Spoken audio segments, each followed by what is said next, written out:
BRS నేత మాజీ MLA Balka Suman bail పిటిషన్పై నేడు మంచిర్యాల కోర్టు విచారించనుంది. క్యాతన్పల్లి ఘటనలో నమోదైన కేసుపై విచారణ జరగనుంది. పోలీసులు దాఖలు చేసిన కస్టడీ పిటిషన్ పైన కూడా కోర్టు తీర్పు వెల్లడించనుంది.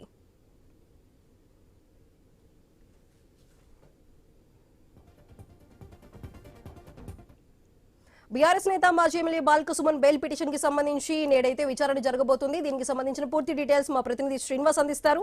శ్రీనివాస్, చెప్పండి, బాల్క సుమన్ కి బెయిల్ వచ్చే అవకాశాలు ఉన్నాయా, లేదంటే పోలీసులు ఏమైనా మళ్ళీ కస్టడీకి కోరే అవకాశం ఉందా?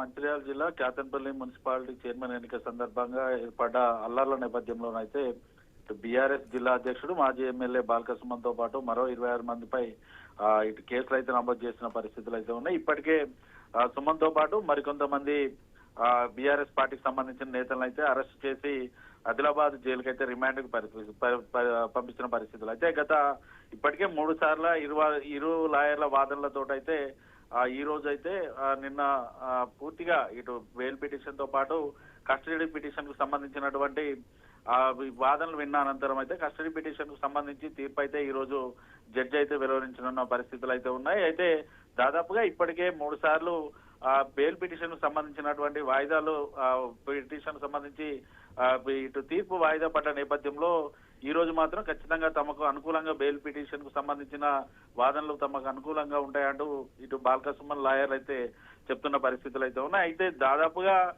ఇటు ఈ నెల 18వ తారీఖున అయితే సుమన్ ను అరెస్ట్ చేసి ఆదిలాబాద్ జిల్లా జైలుకి అయితే తరలించారు.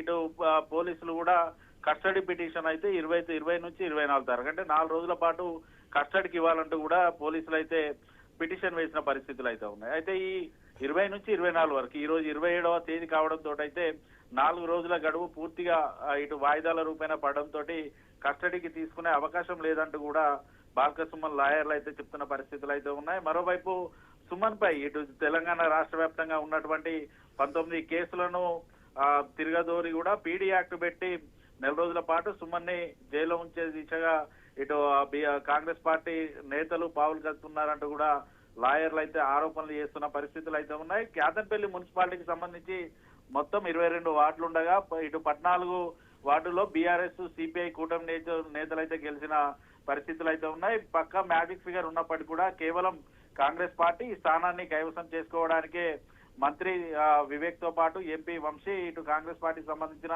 నేతలు అక్రమ కేసులు సుమన్ పై బనాయించారంటూ కూడా ఇటు లాయర్లు అయితే ఆరోపణలు చేస్తున్న పరిస్థితులు అయితే ఉన్నాయి. అయితే ఈ రోజు కస్టడీకి సంబంధించినటువంటి తీర్పు వెలువడనున్న నేపథ్యంలోనైతే కింద ఉత్కంఠనైతే నెలకొంది. మొదట కస్టడీ పిటిషన్ కు సంబంధించినటువంటి తీర్పును జడ్జి అయితే మొదట వెలువరించే అవకాశం ఉంది. ఒకవేళ కస్టడీ కనుక ఇవ్వకుండా మాత్రం తదుపరి బెయిల్ పిటిషన్ కు సంబంధించినటువంటి ఇటు వాయిదాలు ఇటు విచారణ కొనసాగే వాదనలు విచారణ కూడా 2 కొనసాగే అవకాశాలు అయితే ఉన్నాయి.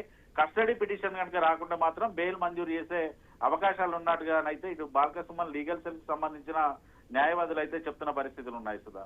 Right Srinivas, thank you.